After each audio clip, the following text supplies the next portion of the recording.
Alors tout d'abord, je suis ravi de travailler avec Cartel parce que c'est un mythe qui allie l'audace de la créativité de la fantaisie italienne à l'accessibilité du process industriel pour démocratiser ça pour le plus grand nombre.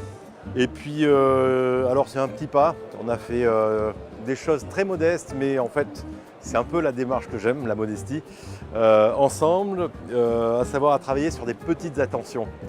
Donner de l'attention aux attentions plutôt que d'être dans l'arrogance, toujours le plus.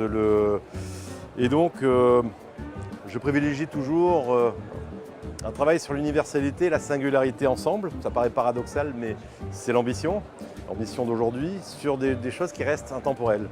Et donc, j'ai fait 3 petites assiettes, plats, plateaux à combiner pour la table ou pour en dehors, pour le service, pour en vide-poche, des choses élégantes.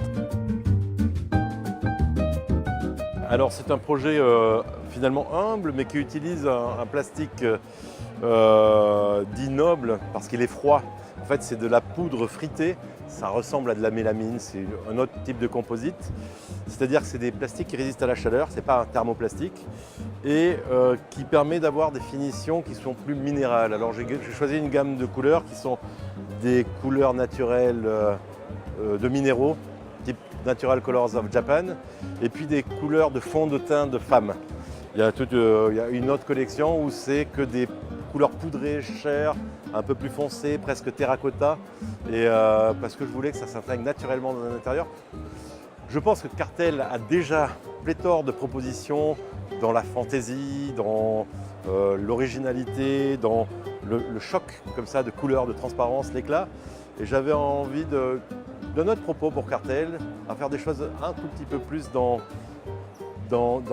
l'intemporalité, non plus